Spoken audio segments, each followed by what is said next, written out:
ایک دفعہ انگلی کے اشارے سے ابو لہب نے کہا تھا نبی پاک کو آپ کا ہاتھ ٹوٹ جائے، اللہ نے فرمایا تبت یدا ابی لہب و تب، تو کہتا ہے میرے نبی کا ہاتھ ٹوٹ جائے تیرے دونوں ٹوٹ جائیں گے۔ اور سنو ابو لہب کا حال کیا، ابو لہب کا معنی ہے ابو لہب شولوں کا باپ، لہب شولہ والا، کیا مطلب؟ ابو لہب اتنا حسین و جمیل تھا کہ اس کے جو رخسار تھے شولوں کی طرح چمکا کرتے، اتنا خوبصورت تھا، لال سرخ رنگ تھا، خوبصورت آدمی۔ عرب میں جب غربت تھی تو اس کے گھر میں اس وقت بھی 2 اینٹیں سونے کی تھی، اتنا مالدار آدمی اور سردار تھا سارے مکے کا، لیکن نبی پاک کی بے ادبی کی۔ تمہیں پتہ ہی نہیں کہ رب دنیا میں سب سے زیادہ ناراض ہی اس سے ہے جو اس کے رسول کا بے ادب ہے، سب سے زیادہ ناراض ہی اسی سے۔ ابو لہب نہ گیا بدر کے موقع پر، ڈر گیا، کہنے لگا میں نے نہیں جانا، مکے میں رہ گیا، نہ گیا جہاد کے لیے، مسلمانوں کے خلاف نہ نکلا۔ لوگوں نے بڑا اس کو لان تان کیا، لیکن کہنے لگا میرے خرچے پہ 4-5 بندے لے جاؤ، میں نہیں جاؤں گا، پیچھے رہ گیا۔ لوگ کہنے لگے بچ گیا، لیکن اس کے جسم کے اندر ایسی بیماری نکلی کہ ریشے سے بھر گیا سارا وجود، ریشے۔ اس کے بچوں نے لے جا کے ابو لہب کو پیچھے ایک حویلی تھی مکے کے باہر، اس میں بند کر دیا، چیختا تھا، چلاتا تھا، میں بد دعا نہیں دیتا پر اگر کلیجہ پھاڑ کے دیکھو تو دل بڑا زخمی ہے، میری حیات کو ٹکڑوں میں بانٹنے والے، جب تیری حیات بھی بکھرے تیری ممات بھی بکھرے، اللہ کرے اسی طرح تو بھی روئے جس طرح آج اس دھرنے میں شہید ہونے والے کی ماں روئی، اللہ کرے میری حیات کو ٹکڑوں بانٹنے والے، جب تیری حیات بھی بکھرے جب تیری ممات بھی بکھرے، بد دعا ہے تمہارے لیے، بد دعا ہے تمہارے لیے، جب تیری حیات بھی بکھرے تیری ممات بھی۔ بند کر دیا اس کو لے جا کے وہاں پیچھے، اور جب اس کو بند کر دیا کمرے میں تو چلاتا تھا، چیختا تھا، کوئی مجھے بچاؤ، کوئی پانی پلاؤ۔ دروازہ توڑ کے باہر نکلا تو چوک میں مر گیا ابو لہب، اتنی بدبو آتی تھی کہ کوئی قریب نہیں جاتا تھا۔ چوک میں لاش پڑی تھی، یہ ہے میت کسی بے ادب کی، منہ دکھانے کے قابل نہیں، ان کے دشمن پہ لعنت خدا کی، رحم پانے کے قابل نہیں ہے۔ چوک میں لاش پڑی ہے، تبت یدا ابی لہب و تب، چوک میں پڑی ہوئی ہے، کوئی قریب نہیں جاتا۔ اس کے بیٹوں سے لوگ جا کے کہنے لگے تمہارا باپ تھا، شرم کرو۔ ایک ملازم کو پیسے دیے اس کے بیٹے نے، کہا گڑھا کھودو اور میرے باپ کو رسی کے ساتھ پکڑ کے اس میں پھینک دو۔ ایک گڑھا کھودا مکے کی گلی میں اور رسی کے ساتھ پکڑ کر، رسی کے ساتھ باندھ کر، اس کی ٹانگ کو گھسیٹ کر اس گڑھے میں ڈال دیا، اوپر سے مٹی ڈال دی، بدبو کا وہ ڈھیر بند کر دیا۔ ابو لہب مکے کا سردار تھا پر جانے کہاں مردود دفن ہے، لیکن میانی صاحب کے قبرستان میں جاؤ، میانی صاحب کے قبرستان میں وہ علم الدین جسے اپنا نام بھی نہیں لکھنا آتا تھا، ہزاروں لوگ روزانہ اس کی قبر پہ کھڑے ہوتے ہیں اور رسول اللہ کی نعتیں سناتے ہیں۔ جا کے دیکھو تو صحیح، منظر کتنا بدل گیا۔ اور جب غازی علم دین شہید کا جنازہ اٹھا تو امیر ملت کی جماعت علی شاہ صاحب کی چیخ نکل گئی اور ڈاکٹر اقبال رونے لگے اور قائد اعظم تڑپنے لگے، منتیں کرتے تھے محمد علی جناح کہ یارو تھوڑے پیچھے تو ہٹو، میرا بھی دل کرتا ہے میں بھی ذرا اسے کندھا دے لوں، ذرا پیچھے تو ہٹو۔ محمد علی جناح جیسے لوگ تڑپتے تھے، اور جب قبر میں اترنے کی باری آئی تو ڈاکٹر اقبال نے ہاتھ باندھے، کہنے لگا او دوستو اقبال پہ تھوڑا رحم کھاؤ، اسے میرے ہاتھوں پہ رکھو، قبر میں اتار دیتا، اسے میرے ہاتھوں قوت عشق سے ہر پست کو کر دے، دور میں اس میں محمد سے اجالا کر دے، اور کی محمد سے فاتون تو ہم تیرے، یہ جہاں چیز ہے کیا لوح و قلم تیرے ہیں۔ اور اقبال کہنے لگے دیکھو میں شعر لکھتا رہا اور یہ لوہارا دا منڈا نمبر لے گیا۔ میرے نبی پاک صلی اللہ علیہ وسلم، ایک شخص حضور کے سامنے بیٹھا ہے تو منہ چڑھا چڑھا کے باتیں کر رہا ہے، کچھ لوگ نقلیں اتارتے ہیں، اور بزرگوں کی نقل اتارنا، بزرگوں کی توہین کرنا، یہ رب کو سب سے ناپسندیدہ فعل ہے، توہین کے انداز میں نقل اتارنا۔ تو کہتے ہیں منہ چڑھا چڑھا کے باتیں کر رہے تھے، میرے حبیب نے فرمایا نہ ایسے کر، بڑے میٹھے انداز، کیوں اپنے منہ کو بگاڑ رہا، نہ کر۔ کہنے لگا جی ہے ہی ایسا۔ حضرت ابو ہریرہ فرماتے ہیں میں قریب بیٹھا تھا، حضور مسکرا رہے اور نہ کر ایسے۔ کہنے لگا جی یہ میرا منہ ہے ہی ایسا۔ فرماتے ہیں میں دیکھ رہا تھا حضور کے چہرے کا رنگ بدلا، آنکھوں میں جلال آیا، اور میں اچھا جا پھر ایسا ہی ہو جائے، جا پھر ایسا ہی ہو جائے۔ کہتے ہیں میں نے دیکھا اس آدمی کا منہ بگڑ گیا۔ حضرت ابو ہریرہ فرماتے ہیں وہ رویا کرتا تھا مدینے کی گلیوں میں اور کہتا تھا کوئی مجھے معافی لے دو، لیکن گرا جو ان کی نگاہ سے وہ سنبھل نہیں سکتا، گرا جو ان کی نگاہ سے کبھی سنبھل نہیں سکتا۔ کوئی ایسا کام نہ کرے، کوئی ایسا کام نہ کرے، کوئی بھی، جس سے حدیث صحیح میں موجود ہے بنی اسرائیل کے ایک شخص نے اپنی ماں سے بد دعا لی تھی اور عابد ظاہر تھا، لیکن ماں کا نافرمان تھا تو اماں نے کہا جا مرنے سے پہلے تو آزمائش میں مبتلا ہو جائے۔ رب کی خفیہ تدبیر سے ڈرنا چاہیے۔ تو مرنے سے پہلے پہلے ایسی آزمائش میں ڈال گیا کہ ایک بری عورت نے الزام لگا دیا، لگا الزام، لیکن زمانے میں رسوائی چاروں جانب ہو گئی. تو لوگ آ کے کہتے تھے تیرے ساتھ کیا بنا؟ کہتے کچھ بھی نہیں، میری اماں نے میرے لیے بد دعا کی تھی، اس کا رنگ دیکھ رہا ہے. کیوں میں نے ستایا اپنی ماں کو؟ توبہ کر، دعائیں لیا کرے زندگی میں. بد دعاؤں والے کام ہم تو 1 منٹ لگاتے ہیں بد دعا لینے میں، 1 منٹ لگاتے ہیں، 1 منٹ. ایک میں بزرگوں کا پڑھ رہا تھا ایک دفعہ اخبار میں، تو ان کی آنکھیں کالی ہو گئی، اندر سے کالی ہو گئی، تو بیچارے نابینا ہو گئے. کسی نے ان سے کہا کہ ہوا کیا؟ تو کہنے لگے ایک شرارتی لڑکے نے میرے آگے کھڑے ہو کے 2-3 دفعہ ریس دی تو دھواں میرے منہ پہ پڑا، تو آنکھوں کے اندر گھس گیا ہے، بڑے علاج کرائے، لیکن اس کی شرارت تھی نا. تو وہ کہتے ہیں میں تو یہی کہتا ہوں کہ اللہ کرے تجھے بھی کبھی یہ معاملہ ہو، تجھے پتہ چلے. ہم نہیں باز ہی نہیں آتے، ہم کسی کو تکلیف دینے کا کوئی موقع ہاتھ سے جانے نہیں دیتے.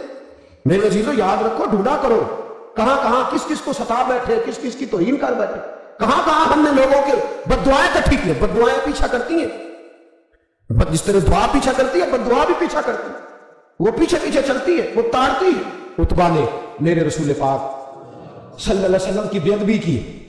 حضور علیہ الصلوۃ والسلام کے چہرہ انور پر اس نے معاذ اللہ ثم معاذ اللہ تھوکنے کی ناپاک جسارت کی. میرے حبیب نے دعا فرمائی، یا اللہ اللہم سلط علیہ کر، اللہ اس پر درندہ مسلط کر دے. ابو لہب کا بیٹا تھا، رات کو جب سوتا تھا تو ابو لہب 2-4 بندوں کو معاوضہ دے کے کھڑا کرتا تھا کہ نیزے لے کے کھڑے ہو جاؤ، میرے بیٹے کے قریب کوئی نہ آئے. توجہ ہے آپ کی؟ نیزے لے کے کھڑے ہو جاؤ. لوگ کہتے تو انہیں نبی بھی نہیں مانتا اور بات ہر ایک مانتا ہے، پیغمبر بھی نہیں مانتا. تو ان کے جملے کہنے لگا میں مانوں نہ مانوں بات الگ ہے، لیکن میرا تجربہ ہے جو اس کے منہ سے نکل جاتا ہے وہ ہو جاتا ہے، جو ان کی زبان اتھر سے نکل جاتا ہے وہ. ایک سفر پہ جا رہے تھے، قیام کرنا تھا، سونا تھا، 4 پہیاں لگی چاروں جانب. تو بیچ میں ابو لہب نے اپنے بیٹے کی 4 پہی لگائی، بیچ میں. جاگ رہے ہیں آپ لوگ؟ ارد گرد دوسرے لوگ سے بیچ میں. اور لوگ کہنے لگے تو پاگل ہو گیا ہے، اگر کوئی شیر آئے گا تو باقیوں کو نہیں کاٹے گا، صرف اس کو کاٹے گا. کہنے لگا دعا تو اس کے لیے ہوئی ہے، دعائیں ذرا تو اس کو ملی ہے، اسی پہ مسلط ہوگا. شیر آیا رات کے اندھیرے میں، لوگ تھکے ہوئے تھے. ایک بندہ جاگ رہا تھا، وہ کہتا اس نے سب کے منہ سونگے، لیکن کسی کو اس میں تکلیف ہے، کسی کو تکلیف. سونگتے سونگتے عتبہ تک آیا، اور لفظوں کا فرق دیکھیے گا، آیا ہے، چیرا ہے، پھاڑا ہے، ٹکڑے کیے، حصے بکرے کیے، لیکن ایک بوٹی بھی نہیں کھائی.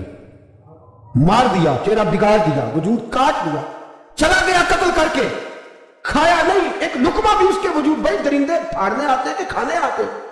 وہ کھایا نہیں، پھاڑ کے چلا گیا. لوگ سویرے پوچھنے لگے صحابہ سے کہ ماجرا کیا ہے؟ تو گویا صحابہ زبان حال سے کہہ رہے تھے گستاخ کا گوشت گندا ہوتا ہے، جانور بھی نہیں کھایا کرتے، گندا ہوتا ہے. یہ ہے میت کسی بے ادب کی، منہ دکھانے کے قابل نہیں ہے، ان کے دشمن پہ لعنت خدا کی، وہ رحم پانے کے قابل نہیں ہے. میرے رسول پاک صلی اللہ علیہ وسلم کی زبان اطہر سے اگر کبھی کسی شخص کے لیے ایسا جملہ نکل گیا تو پھر اس نے بھی اس کا پیچھا کیا، لیکن میرے حبیب نے دعائیں ہی دی. ام حرام، یہ بخاری کی حدیث ہے، ایک خاتون ہے رضی اللہ تعالیٰ عنہ. وہ کہتی ہیں ایک دن نا میں نے کہا یا رسول اللہ میرا دل کرتا ہے میرے گھر آئیں. تو حضور تشریف لائے تو بڑے تھکے ہوئے، معمول سفر تھا. تو کہتے تھکے ہوئے تشریف لائے تو حضور آ کے بیٹھے ہی تو میں نے دیکھا کہ نیند کی طرف توجہ ہے حضور کی. کہتے میں نے تکیہ پیش کیا تو میں قربان جاؤں محبوب میرے گھر میں آرام کرنے لگے. کہتی ہم سارے نظارے دینے لگے، دیکھو ہم کتنے خوش قسمت ہیں کہ ہمارے بسترے بھی نور والا نور ہو گئے، ہمارا گھر بھی چمک گیا، روشنی پھیل گئی. کہتے ہیں حضور سوئے، جب اٹھے نا تو مسکرا رہے تھے. حضور اٹھے تو اس زمانے میں کوئی تصور نہیں تھا بیڑی بیرے کا. کشتی جو سمندر میں چلتی ہے اس کا تصور ہی نہیں تھا، ابھی قریب قریب نہیں بنتی تھی وہ کشتیاں، دور دور علاقوں میں بنتی تھی. اور اگر بنتی بھی تھی تو ان میں بیٹھ کے مجاہد نہیں جاتے تھے، مجاہد خشکیوں کے راستے جایا کرتے تھے. بی بی کہتی ہے حضور اٹھے تو مسکرا رہے تھے. تو میں نے کہا حضور آپ کیوں مسکرا رہے ہیں، خیر تو ہے؟ تو نبی پاک نے فرمایا میں نے دیکھا ہے سوتے ہوئے کہ میری کچھ امت کشتیوں پر بیٹھ کے بھی کافروں کے خلاف جہاد کرے گی، دریاؤں میں بھی. اقبال نے کہا نا دشت تو دشت ہے، دریا بھی نہ چھوڑے ہم نے، بحر ظلمات میں دوڑا دیے گھوڑے ہم. کشتیوں میں بھی جہاد کرے گی، میں نے دیکھا ہے. تو کہتی ہے میں نے فٹافٹ کہا یا رسول اللہ مجھے بھی شامل کر دے ان میں. حضور مجھے بھی ان میں. حضور ذرا جلدی جلدی دیکھا جو ان کو بانٹتے، تو میں نے بھی بڑھ کے پیار سے دستے عطا کے سامنے دستے طلب بڑھا دیا. میں نے بھی آگے بڑھ کے کہا حضور تھوڑی خیر ادھر، حضور مجھے بھی شامل کر دے. کہتے پہلے بوڑھی تھی. نبی پاک نے ہاتھ اٹھایا کہ یا اللہ اس کو بھی ان میں شامل کر دے. آپ فرماتے ہیں سرکار کا وصال ہوا، کوئی جہاد نہیں ہوا سمندر والا، حضرت ابو بکر کے زمانے میں کوئی جہاد نہیں ہوا سمندر والا. مجھے لوگ کہتے ہیں تُو نے مرنا کب ہے؟ میں نے کہا جب تک کشتی والا جہاد نہیں ہو جاتا. جب تک کشتی والا جو دن کو کہہ دیا دن ہے تو دن نکل آیا، جو شب کو کہہ دیا شب ہے تو رات ہو کے رہی. خدا نے ان کی زبان کو وہ اختیار دیا، جو نکلی منہ سے ان کے وہ بات ہو کے رہی. فرمایا جب تک کشتی والا جہاد نہیں ہوتا میں نے مرنا. تو پھر بابے کو کہنا دو نا عرش فرشتے بانگا ملیاں مکے پہ گئی شور، اور بلے شاہ ایسا نہیں مرنا. گل ہی مکی بلے شاہ ایسا نہیں مرنا ہے، مر گیا ہی کوئی اور عبارت شاہ کدوں مر دے جنہیں کیتیاں نیک کمائیاں نے. بات ہی ختم کر دی، وہ کدوں مر دے جنہیں کیتیاں نیک کمائیاں نے. حضرت سلطان باہو رحمت اللہ علیہ فرماتے ہیں کامل پیر انہاں دے باہو قبر جنہاں دی جیوے. فرمایا میں نہیں مرتی. حضرت اسرائیل نہیں آتے، وہ چھو کے گزرے گئے، کہتے بہنیں بھی چلی گئی، بھائی بھی چلے گئے، خامد بھی چلا گیا، بچے بھی کہیں گئے، اور میں اسی حالت میں. حضرت ابو بکر صدیق کا وصال ہوا، حضرت عمر کا وصال ہوا، حضرت عثمان کا گن رہے ہیں آپ لوگ. حضرت ابو بکر کے 2.25 سال، حضرت سیدنا عمر فاروق کے کم و بیش 10 سال، حضرت عثمان غنی کے تقریباً 11 ساڑھے 11 سال. کتنا عرصہ ہو گیا؟ کہتی ہیں کوئی. پھر حضرت علی کے 4.5 سال. بی بی کہتی ہے میں ترو تازہ تندرست کی تندرست لوگ پہ تھے، بی بی تیرے ساتھ والے سارے چلے گئے، تو کب جائے گی؟ تو میں کہتی ساڑھے نبی دی زبان، ساڑھے نبی دی زبان، ساڑھے واسطے قرآن میں کیسے جاؤں؟ ابھی جہاد ہی نہیں ہوا. کہتے ہیں خلفائے راشدین نے پردہ کیا، حضرت امیر معاویہ کا دور آیا، اور حضرت امیر معاویہ نے قسطنطنیہ کے لیے جب مجاہد بھیجے تو سمندر کا رستہ تھا. کہتی ہیں جب سواریاں جانے لگی تو کہنے لگے کچھ بیویوں کی بھی ضرورت ہے کھانا پکانے کے لیے. کہتی ہے میں ہاتھ بھی کھڑا کرتی رہی، درود بھی پڑھتی رہی، اور محمد کی صداقت پر شکر بھی ادا کرتی رہی. کہتے ہیں میں نے ہاتھ کھڑا کیا تو مجھے کچھ لوگ کہنے لگے بی بی تو سلیکٹ ہو جائے گی، تو بوڑھی ہے. تو کہتی ہے میں نے کہا سلیکٹ ہو کیا جاؤں گی، مجھے جانے والے سلیکٹ کر کے گئے ہیں، مجھے سلیکٹ کیا گیا ہے. جنہوں نے ظاہری پردہ کیا نا سلیکٹ مجھے، حضور نے دعا کر دی تھی تو نبی پاک کی دعا. فرماتی ہے میں کشتی میں بھی بیٹھی، جہاد بھی کیا، اور جس دن وہ جہاد ختم ہوا حضرت ام حرام کا وصال ہو گیا. تو لوگوں سے پوچھتے بی بی چلی گئی؟ کہنے لگے ہاں مصطفیٰ کا کیا ہوا وعدہ جو پورا ہو گیا ہے. میرے محبوب نے جس کو دعا دے دی، میرے رسول کریم نے جس کے لیے دعا کر دی. دوسرا درجہ والد کا. اگرچہ رسول پاک علیہ السلام کے والد گرامی آپ کی ولادت سے قبل تشریف لے گئے تھے، لیکن میرے حبیب پاک علیہ السلام نے جناب ابو طالب کے ساتھ جو رویہ رکھا، اور پھر حضرت عباس کے ساتھ جو رویہ رکھا، پتہ کیا حال تھا؟ جب رسول پاک علیہ السلام فرماتے غربت تھی تو مجھے جناب ابو طالب نے پالا. ان کی زوجہ حضرت فاطمہ بنت اسد رضی اللہ تعالیٰ عنہ تو جناب علی المرتضیٰ کی والدہ ہے، فرماتے ہیں کہ انہوں نے میری بڑی خدمت کی، مجھے گھر میں رکھا، پیار سے رکھا. میرے والد اور والدہ کی وصال کے بعد، چچا کے جانے، دادا کے جانے کے بعد چچا اور چچی نے پالا اور اس گھر کو ایک مکمل ماحول فراہم کیا. پھر ایک وقت آیا کہ جناب ابو طالب پہ غربت آئی.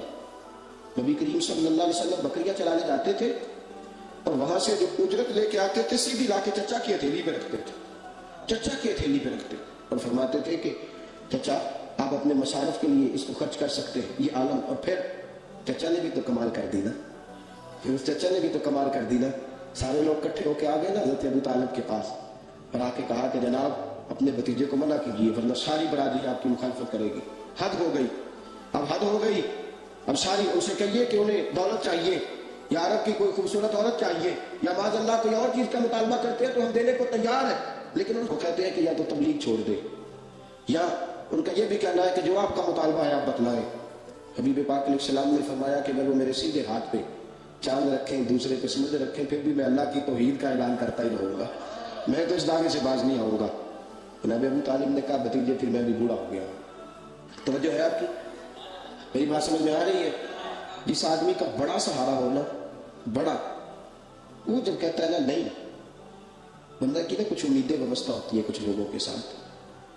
وہ 1 2 4 لوگوں کو کام کہتے ہیں پھر انہیں پتا ہوتا ہے کہ فلاں آدمی سے میری امید وابستہ ہے، وہ کبھی نہیں جائے گا. جب ابو طالب نے کہا نا کہ میں پھر بوڑھا ہو گیا ہوں تو اللہ کے حبیب اٹھے. حضور سید عالم صلی اللہ علیہ وسلم کی مقدس آنکھوں میں آنسو ہے.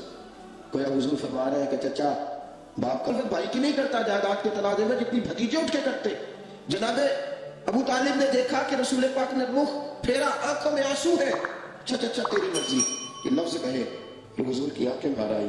جناب ابو طالب بوڑھے آدمی تھے، اٹھے پیچھے دوڑے، حضور کو کندھے سے پکڑا، کھینچ کے رخ اپنی طرف کیا، سینے سے لگایا اور کہا بھتیجے جا جو تیرے دل میں آتا ہے کر،